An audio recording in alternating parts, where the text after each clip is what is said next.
Hello and welcome to our video. Thank you for joining us today. I am Laura Diffendahl, the Belize correspondent for International Living. And I wanted to cover a topic that I get a lot of questions about, and that is cost of living. Cost of living is one of the more controversial topics you're going to find if you are following the lifestyle in Belize, if you're on the Facebook groups, if you're on any sort of forums or messaging groups, if you ask other expats. The reason that the cost of living topic is a hot one is because Belize has some unique factors that don't fit in with some other places as easily. The reason for that is, number one, Belize is known as one of the more expensive places to live in Central America, but it is also one of the least expensive places to live if you're looking at a Caribbean island, Caribbean option. And there's a big difference in the cost of living in some of the areas that attract more tourists, like Placencia and Ambergris Caye, versus inland, which are areas that are still, yes, they get tourism, but it's more of locals, residents, expats living there. So big difference in a lot of the areas of costs. So I'm going to share some ways that I personally have experienced the change in the cost of living for me and give some of my reasons. And my hope is that everybody looking at Belize may go, for me, that also fits some areas I might save money. For other people, they may say, oh, those areas that are more expensive are exactly the things I'm going to be spending money on, and this may actually cost me more than living other places or even in the US. So let me start off by saying my cost of living in Belize is about 60% of what it was in the US. And I'll give you my specific areas that I save money every day. I'm going to give you my top 6. My number one way that we have saved money here is that instead of having 2 cars and all the costs of gas and insurance and upkeep and maintenance and everything else, I live in Ambergris Caye and I have 1 golf cart. It was a used golf cart. Those are available everywhere. You could buy them for under 5,000 US, and it is just so much cheaper. The transportation is cheap. Gas is more expensive. I'll cover that later, but I use so much less gas than I ever have. We also have bikes. We walk. You don't have a driving or a car lifestyle in most places in Belize, especially on Ambergris Caye. And my number 2 way that I have saved money is the cost to socialize. And the reason that is when I lived in the US and I wanted to have a social outing, it was, let's go out to dinner, let's buy concert tickets, let's go to some event that costs money, let's go shopping, let's get mani-pedis, let's go to a spa, golf, things that all, U.S. is a consumer-based lifestyle, and one of those things is you pay to go and do things. And I can't say this strongly enough, that one of the foundational differences of living in Belize is that it is a nature-based lifestyle and not a consumer-driven lifestyle.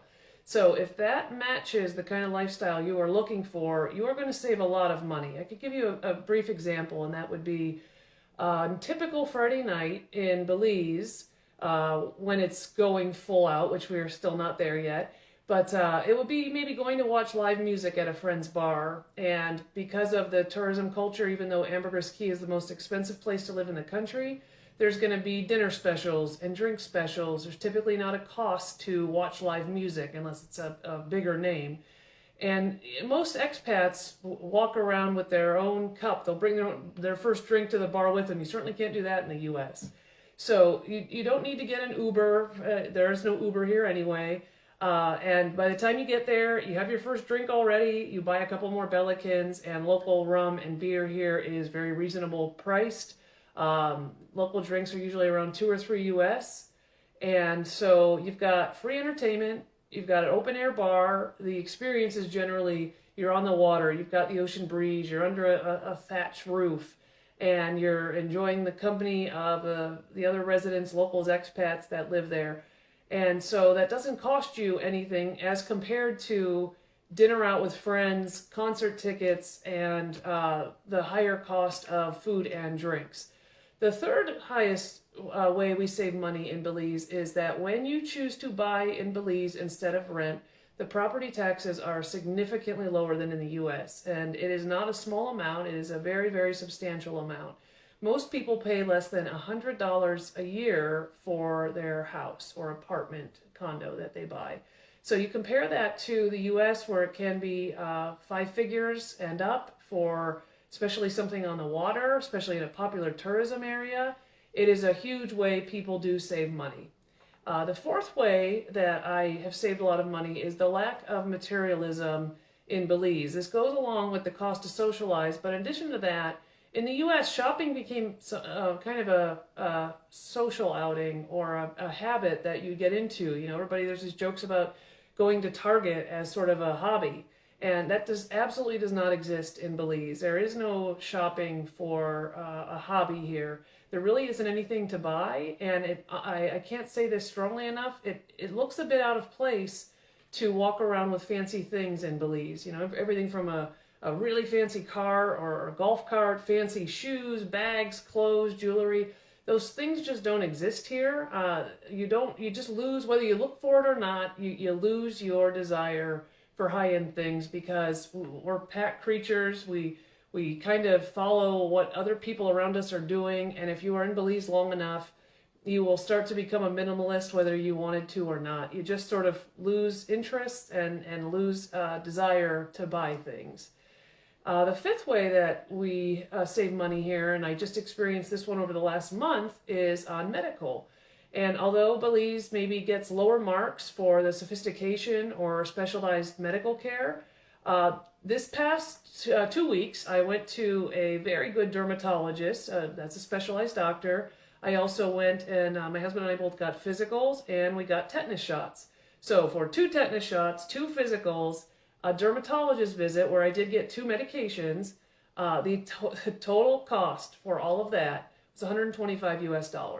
So if I compare that to what I would have paid in the US, where I would have had a very large deductible, it's probably around 15-20% of what I would have paid personally in Cleveland for me for healthcare.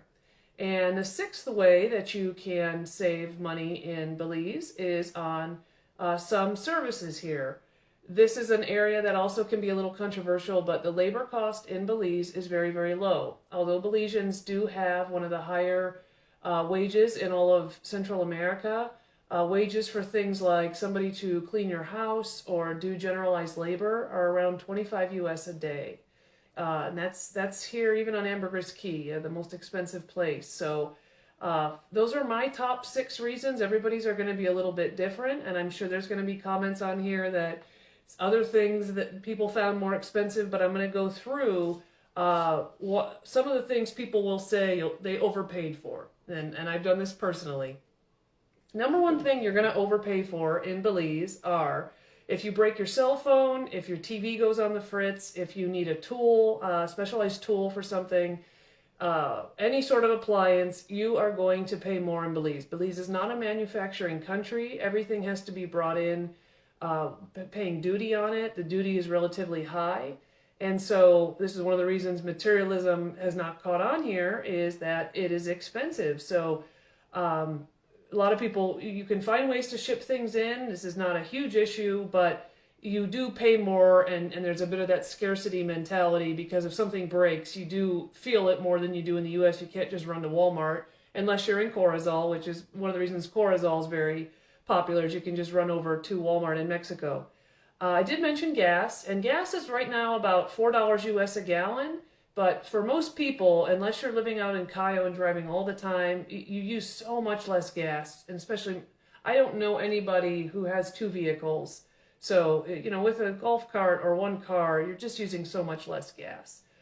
Some people will say that the housing in Belize is overpriced, and they'll say that because although you're on the water, infrastructure is far behind the sophistication in most areas. You may buy a beautiful home that is next to kind of a blighted property. You may buy a home that, you know, needs a ton of work, but because of where it's located, the land is valued very high. So you're going to find a lot of range of housing prices, and some of them are going to be a little mind-boggling with the cost, but Also, we're often buying property that's steps away from the Caribbean Sea. I think somebody just mentioned liquor. That is on my list, and that's my next one. If you are really interested in U.S. foods, imported food, or specialty liquors, those are very expensive in Belize. It is very important. That learning curve of how do you shop like a local, how do you drink like a local is very important to learn. And people who insist on eating imported foods and drinking imported drinks will go through money. You will bleed money doing that. A kind of not so good bottle of wine here is going to be at least $12 US. That's about the cheapest I can find it. Most of them are, $15 or $20 a bottle. And bottles of rum are probably, bottles of liquor, specialized US imported liquors are probably a minimum of 30 to 50% higher than they would be in the US. What you do instead to cut your costs is you learn to like the local rum, local vodka, there's local gin, the Belican beers, the Caribbean beers that are sold here are often pretty reasonably priced, $2 or $3 each. Most places, especially, you'll find happy hours everywhere, especially in the tourism culture, and you can find 2-for-1 drinks, very, very inexpensive drinks. If you're not able to do that and you're really, really fussy about your drinks, you may struggle here because you will spend a lot. That is an area that you can lose a lot quickly. Another thing that is very expensive in Belize, you'll hear people complain about, is electricity. Now, the good news is for most homes, you'll use just propane gas for your stove. Water is either you won't pay for it at all or it's pretty inexpensive. Cable and internet are not expensive enough. You'll hear too many complaints on that. But electricity is expensive. And if you run your AC a lot, you have a lot of things, you're running extra freezers and all that, you are going to feel it. And that goes along also with rent because there is, in some areas, much more demand than there is housing units. Rent is still pretty expensive in Belize. To buy at a property, as I said earlier, you'll save money, but if you're renting, you're going to find rental prices pretty high. And I can't say this enough, your experience is going to be really impacted by your reliance or need for those areas that happen to be things that are very pricey here. Your need for electricity, your need for high-end electronics. I want to make one more point about the electronics. Bringing in really sophisticated electronics is not the best idea here because the training to fix those things when they inevitably have salt air and other issues that go on, it's very hard to find mechanics here. It's a need we don't have met here. So you want to make sure you can ask in all of the forums and the Facebook groups about your specialty goods that you want to bring in. Is there somebody here that can fix it? And that even goes with cars and everything else that you want to bring in, computers. So as far as where is most expensive, you're going to find the highest price, no doubt, Ambergris Caye. Ambergris Caye and Placencia are the two most expensive places to live in the country. They are the two most popular with expats as well, so there's a direct correlation there. They also are very hot tourism spots. But two other hot tourism spots that will still give you that beach living, tropical kind of option are Hopkins and Caye Caulker, and to some extent the areas of Corozal that are on the bay. The areas of Corozal that are on the water are not exactly on the Caribbean, they're on the bay, but the water is still very pretty, and there's very, very beautiful tropical housing developments that are a bit of a secret for those that live up in Corozal. And then if you look at the areas of Corozal and Cayo, you're going to find by far much more reasonable cost of living for almost everything. You're still going to find the expensive electronics, expensive electricity, but one of the tips I got from Belizeans before was, if you want to know the cost of living in any area, go and find what the cost of a typical stewed chicken, rice and beans, which is the national dish. And in Placencia and Ambergris Caye, that cost for a regular lunch is going to be $5 US. I was just in Belmopan the other day, and the cost for the same exact meal was $3 US. And that will give you your benchmark if you want to have an easy way to figure out if you're in an expensive area or not. As far as what rents cost in the most expensive areas, you're going to look to spend If you want a very nice North American style apartment that is close to the sea, you're going to be looking at around $850 US for a 1 bedroom, 1 bath in Ambergris Caye or Placencia. You can find much cheaper rents in both places. This is where a lot of arguments come of, well, what is fancy enough for North America? And this is such a personal choice. I have known plenty of expats, maybe more down in Placencia than in Ambergris Caye, that are very happy living in a simple cabana, no AC. They live close to the sea, they get sea breezes, and you can find those rentals for $500 US, $600 US. But if you have a place that has all nice, pretty nice North American features, air conditioning, and that's going to be more like $850, and probably a really nice 2 bedroom, 2 bath apartment, it's going to be more around $1,100 or $1,200 in those areas. You're going to take off about $200 US a month in the areas of Hopkins or Key Calker, so maybe around $600 to $650. But your options are going to be certainly less and a little more rustic. Rents in the areas of Corozal and Cayo, it's not hard to find rentals there for under $600. And the other area I wanted to touch on is maybe an area like Punta Gorda. Some people say, if you're really coming to Belize and you want to find the cheapest place to live, check out Punta Gorda. Punta Gorda is a place where people go where they are really willing to assimilate to the local lifestyle. I have seen rents there for $200 or $300 US a month, with the farms and the ability to get things from Guatemala, and it's on the mainland. Everything there, you could probably have the most dirt cheap lifestyle, comparable to what you'd find in any other lower cost Central American country.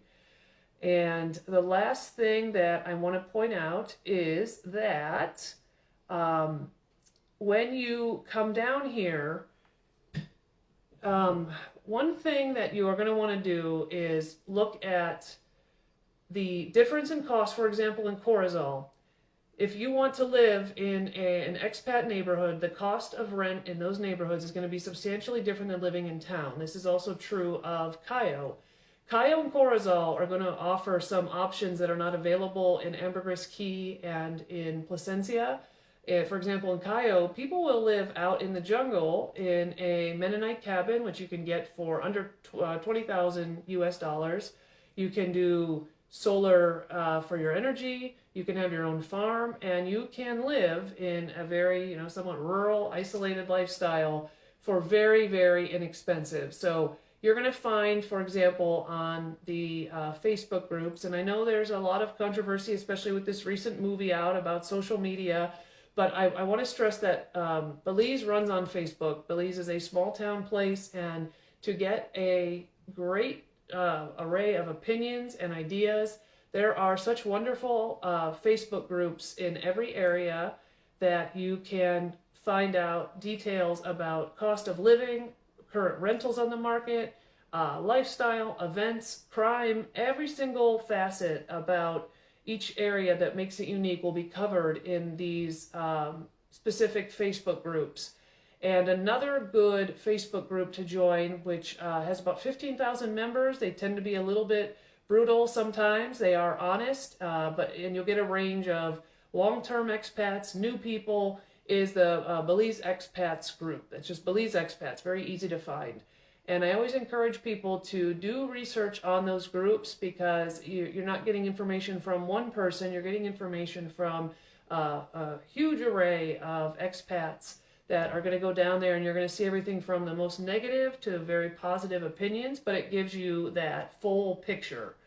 And a little hint on the Belize Expats page, you're always going to want to do a search in the little box before you ask a question, because they're going to direct you there. And there are years and years of great research people have already done, everything from what's the best cell phone plan people do, to medical insurance, to what is the best car to buy. You can also reach out to me with any specific question at any time. Again, my name is Laura, and you can reach me on email at belize@internationalliving.com. So thank you so much for joining us today.